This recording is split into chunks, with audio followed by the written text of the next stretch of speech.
Tada! Bienvenue chez le beau parleur de l'action et du ciné d'auteur. Bonjour à vous les cinéphiles, les sérivores, dans ce cas-là, bienvenue dans cette vidéo consacrée à la saison pour le moment, est-ce qu'il y aura une saison 2, on verra, de The Book of Boba Fett. Je vous avais fait une vidéo sur le premier épisode, je me souviens plus exactement de ce que j'ai dit, évidemment, c'était en fonction de ce qui risquait de se passer, et là j'ai vu donc les autres épisodes sortis, c'est fini ce mercredi avec le 7e épisode. Donc on a la série complète de ce Book of Boba Fett qui est déjà décevant d'un point de vue très précis. C'est que ça s'appelle The Book of Boba Fett. En effet, Boba Fett est présent dans presque tous les épisodes. Déjà là, il y a un souci, hein, il est présent. Mais en fait, on se rend compte que cette série est vraiment un spin-off de The Mandalorian. Je veux dire, c'est presque une saison bonus, des épisodes bonus pour la série de Mandalorian. C'est particulier quand même, surtout qu'au début, on nous raconte l'histoire de Boba Fett en ayant donc deux timelines, hein, c'est-à-dire avec des flashbacks. Les flashbacks plutôt intéressants qui nous racontent donc l'origine story post-trilogie originale du personnage. Donc, comment il a vécu chez les Hommes des Sables et les Tusken. Je sais même plus si ça se dit encore les Hommes des Sables chez les fans. C'est peut-être un de ces vieux termes, c'est comme la guerre des étoiles, plus personne n'utilise peut-être. Et alors, c'est plutôt cool, mais c'est, comment dire, c'est classique. Hein, je veux dire, on retrouve un schéma scénaristique qu'on a déjà vu plein de fois. Quelque chose de westernien, c'est-à-dire qu'on est proche de Danse avec les loups, évidemment d'autres scénarios similaires, je sais pas moi, Le Dernier Samouraï, ou encore Avatar, hein, Pocahontas dans l'espace, hein, je rappelle, pour certains. Donc on a à nouveau cette espèce de petit schéma-là. Par rapport à Avatar, il n'y a pas la demoiselle pour lui donner envie, mais c'est ça, c'est le mec qui se retrouve dans une tribu à la base hostile, qui se fait accepter, et qui lui-même accepte, et puis à la fin, voilà, il leur apporte quelque chose, il les mène à la bataille, tout ça. On retrouve un petit peu toute cette schématique-là, c'est pas très original. Mais c'est un truc que j'ai trouvé intéressant de suivre plus ces créatures-là, ce peuple-là, on va dire, suivre plus ce peuple-là, comment il se présente, quelles sont plus ou moins ses coutumes et tout. D'ailleurs, c'est rigolo, en tant que pratiquant d'arts martiaux, de voir que dans tous les trucs, il faut que les gars fassent des espèces de kata au bâton et ensuite ils se tapent dessus. Mais il faut quand même faire les techniques dans le vide. Je sais pas si c'est le cas vraiment tout le temps, mais c'est assez rigolo. Je dis tout le temps dans les différents arts martiaux, beaucoup que j'ai fait, oui, il y a ça. Mais il faut se taper dessus, et ça c'est bien. En parallèle, donc je disais, on a la timeline plus actuelle, qui est celle de ce Boba Fett qui donc devient, on va dire, l'héritier de Jabba, hein, qui devient le nouveau daimyo. Je vous ai déjà dit que c'était un terme japonais, daimyo, seigneur régional, hein, à la base, qui est pas, selon moi, la plus intéressante. C'est pas, selon moi, la plus intéressante. Et j'ai trouvé rigolo, je me suis demandé si c'était pas un petit clin d'œil, mais même avant la sortie du film de Villeneuve, hein, le fait qu'il soit sur Tatooine, hein, donc la ville désertique, hein, avec Jakku, hein, la planète, pardon, avec Jakku, et qu'il parle d'épices. Après, il dit, quelle épice? Ah oui, celle-là, puis de la nomme, tu vois, mais il parle d'épices, de trafic d'épices et tout sur une planète désertique. Je me suis dit, tiens, peut-être une référence à Dune. Je rappelle que Dune, à la base, hein, c'est un vieux film, mais c'est aussi un roman très classique de la science-fiction. Hein. Donc faire cet hommage, voilà, c'est pas impossible. Je vous avais déjà dit aussi que le premier épisode faisait un petit peu comme le parrain, hein, c'est-à-dire il arrive, il recevait les gens, il discutait, puis après il y avait une tentative d'assassinat, etc. J'ai trouvé toute cette partie-là, qui devrait être, entre guillemets, la principale, un peu moins intéressante, un peu moins prenante selon moi, un peu moins, je sais pas, qui fonctionnait un petit peu moins. J'ai aussi eu un petit peu de peine avec le fait que le personnage de Boba Fett, il soit là en mode « Non mais vous savez, c'est pas bien de bosser pour la pègre, hein, vous voyez, moi je vais faire les choses bien, moi je suis gentil. » Au bout d'un moment, t'es un badass ou tu l'es pas, je veux dire, t'es un chasseur de primes ou tu l'es pas. Tu mets Han Solo dans la glace carbonique, là, ou tu l'es pas. Je veux dire, je veux bien que le mec il évolue et tout, mais je sais pas, au bout d'un moment, il faut quand même qu'il y ait un côté un peu, voilà, je vais jouer carte sur table et je vais être un salaud. Hein. J'ai trouvé ça un tout petit peu dommage, d'ailleurs je reviens là-dessus aussi sur ce qui concerne le dernier épisode. Le dernier épisode, que j'ai beaucoup aimé d'ailleurs, hein, une super bataille qui fait plaisir à voir dans une série télé, hein, j'ai jamais oublié ce détail-là, malgré la production de Disney qui est évidemment très bien.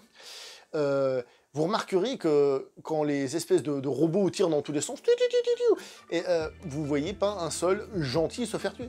Vous n'en voyez pas un seul. Et même à un moment donné, quand les méchants commencent à battre en retraite et qu'ils font « Ah, ils s'enfuient, ils continuent à tirer !» Alors ils tirent, vous voyez aucun de ces méchants qui se fait tirer dans le dos et qui se fait tuer. Les seuls qui se font tuer, c'est certains qui vont encore riposter ou un truc comme ça, mais c'est très gentil, tout mignon, pour éviter de choquer tout le monde, c'est très Disney friendly, j'ai envie de dire. Je dis pas que ça doit devenir hardcore, ça doit pas devenir un film d'horreur, on est d'accord, mais il y a un petit côté un peu saleté, surtout que là on est censé être dans le monde des truands et tout. Voilà quoi. Après, je vous avais déjà expliqué dans les vidéos de Mandalorian comment faire passer les gens pour des badass, vraiment un peu sans foi ni loi, mais les rendre acceptables d'un point de vue du public. Je vous l'ai déjà expliqué 3-4 fois. En fait, c'est simplement en ne les mettant pas dans des situations où soit ils perdent de la crédibilité, comme c'est le cas là, une certaine crédibilité. Je dis pas qu'ils perdent tout, mais ils perdent une certaine crédibilité en devenant des gens au grand cœur.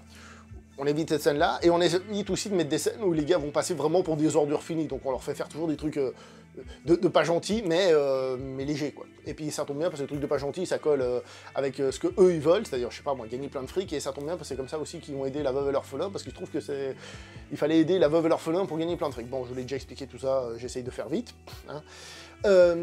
Au niveau des personnages, on a le personnage de, comment il s'appelle, Cad Bane, si je me trompe, c'est celui qui est bleu, là, qu'on avait vu dans The Clone Wars, qui est vachement beau, très bien rendu en live action, je le trouve vraiment incroyable en live action, très honnêtement, j'ai fait voir.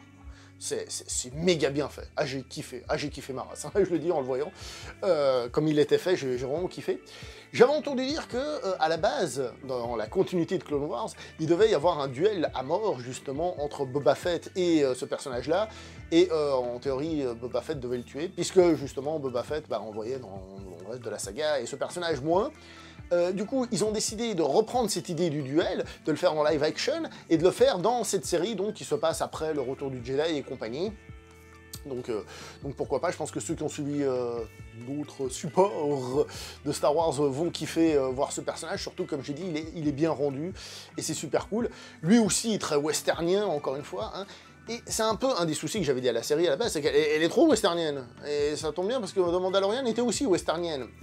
Mais comme on voit que finalement cette série, c'est une espèce vraiment de spin-off de Mandalorian dans la continuité pour même développer des trucs face au Mandalorian, hein, ça veut dire que si vous regardez que The Mandalorian et pas cette série, la saison d'après, vous risquez de pas comprendre un ou deux trucs.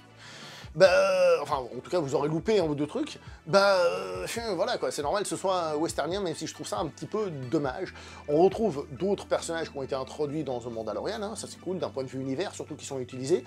On revoit à un moment donné Monsieur Luke Skywalker, version Retour du Jedi. C'est fou, je sais que c'est con, hein, parce que voilà, il n'est pas super utilisé, il fait pas grand chose. Mais revoir ce Luke, même si c'est pas lui, même s'il y a peut-être un plan qui est pas très bien fait, moins bien fait, revoir ce Luke en mode paisible, en mode prof et tout, je dois avouer que voilà, émotionnellement ça touche et tu fais ouais, malgré tout je dois dire que je kiffe. J'avoue que c'est pas forcément un truc de ouf, mais il y a un petit truc là-dedans, Je vous avais dit que la série The Mandalorian s'inspirait d'un manga d'ailleurs que j'ai là sous la main, je profite en plus, c'est un peu alors j'ai pas, avec le fond vert ça va sortir dégueulasse, bon je vous le sors quand même, hein, ceci, hein. Donc Kozure Okami, Lone Wolf and Cub, Baby Cart, qui avait été adapté au cinéma par le passé, et Luke fait au personnage du Baby Yoda, qui s'appelle Grogu maintenant, comment il s'appelle déjà, il lui fait exactement la même chose que dans ce manga. Alors dans le manga, c'est un peu moins Disney friendly, comme je vous disais, parce qu'il lui dit, en gros, t'as le choix entre ton jouet et mon sabre.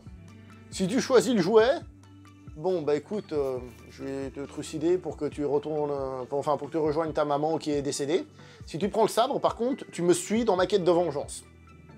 Vous voyez, là, c'est un peu plus gentillet le choix qui est fait, hein. C'est vraiment entre repartir avec le Mandalorian ou s'entraîner pour être un Jedi, mais il lui fait la même chose, et avec le sabre. Donc, il a le choix entre le sabre et autre chose. La scène est exactement la même avec le choix qui est fait un bébé. Bon, la différence avec Baby Yoda, je suis le seul à l'appeler encore comme ça, je pense. Il comprend quand on lui parle, donc je pense qu'il est un petit peu plus éveillé, mais c'est clairement une référence à Baby Cart, donc là c'est officiel, si j'avais un doute sur le sujet, il n'y a plus de doute. Voilà, c'est inspiré de Baby Cart, point barre. En moins violent, évidemment, en moins japonisant, ça c'est sûr, c'est certain. Donc il y avait ça, et bon, il y a d'autres personnages comme celui du Marshal qui revient, j'ai trouvé ça plutôt cool, encore une fois, la pose western. Moi j'aime bien les westerns, donc forcément tout ça me parle un petit peu. Et donc, ce sont les, je crois, c'est combien d'épisodes? Les 3-4 premiers épisodes qui mettent la chose un petit peu en place. Et, voilà. Et à partir du 5e, où ça se raccorde à The Mandalorian, et ça devient plus intéressant, parfois jouant la carte un peu trop facilement, du hey, vas-y, je te fais apparaître un personnage, oh, c'est trop cool, il y a un personnage qui est apparu. mais malgré tout, ça reste, comme je dis, le coup de Luke, voilà, je peux dire ce que je veux, moi j'ai grandi en regardant la trilogie originale, donc forcément, voilà. Mais voilà, même le dernier épisode, il y a une bataille qui est plutôt cool et tout, qui est plutôt sympathique, comme je vous ai dit, un peu trop Disney-friendly. Hein. Je dis pas que dans la trilogie originale, il y avait pas un mec le gentil qui crevait, mais quand même, tu vois, essayer de faire ressentir, ou alors mieux le cacher, le faire un petit peu autrement, pour pas que ça saute autant aux yeux. Globalement, le défaut principal de cette série, c'est de n'être qu'un spin-off. Pour le moment, du moins, peut-être qu'il y aura une saison 2 ou j'en sais trop rien, c'est de n'être qu'un spin-off, oui, il y a des trucs pas de générique, j'ai pas regardé, hein, je dis déjà, c'est de n'être qu'un spin-off, et de n'exister qu'à travers The Mandalorian, alors qu'on parle de Boba Fett. Certes, un personnage très secondaire, tout ce qu'on veut, mais un personnage de la trilogie originale, quand même, ça fait bizarre. Ça fait bizarre. Disons que pour le moment, c'est dans la continuité de la saga Star Wars série live action sur Disney+. Et c'est un Mandalorian saison 2,5. C'est-à-dire que s'ils sortent un coffret des séries, et ils te sortent un intégral The Mandalorian, et ils te mettent pas cette saison, c'est qu'ils sont à côté de la plaque. Globalement, est-ce que j'ai aimé, est-ce que j'ai pas aimé? Allez, globalement, j'ai apprécié la série, avec des hauts et des bas, mais voilà, quand je regardais la bataille finale, je me disais, putain, je suis quand même en train de regarder un Star Wars. Bien sûr, il y a des choses qui font série télé, qui font moins budget, moins réussi, moins mise en scène. C'est une série télé, ça tombe bien, malgré le budget. Donc ça reste une série télé. Voilà, pas grand-chose à dire de plus. J'apprécie, je vois qu'il y a plein de défauts, des trucs faciles, des trucs un peu lents, des trucs pas très intéressants, des trucs déjà vus plein de fois, comme je vous ai dit, certains codes du western déjà vus 50 millions de fois. Le Chambara, western italien, tout ça, si vous êtes des experts en cinéma, vous connaissez les liens. Sinon, eh ben, c'est que vous êtes sur la bonne chaîne pour les connaître, hein, au passage. Voilà, quoi. Je vois pas, je vais pas crier au chef-d'œuvre, non, clairement pas. Je vais pas crier à la daube, non, clairement pas. Je crie au j'ai bien apprécié. J'ai passé un agréable moment à regarder ça, et puis voilà. Voilà, tout simplement. Allez, je vais m'arrêter là pour cette vidéo. N'oubliez pas le like, le partage et l'abonnement. On se voit prochainement pour une prochaine vidéo. Ah oui, parce que là, ça vous prouve que vous êtes badass si vous le faites. Je vous vois prochainement pour une prochaine vidéo. Jusqu'à là, portez-vous bien et ciao tout le monde.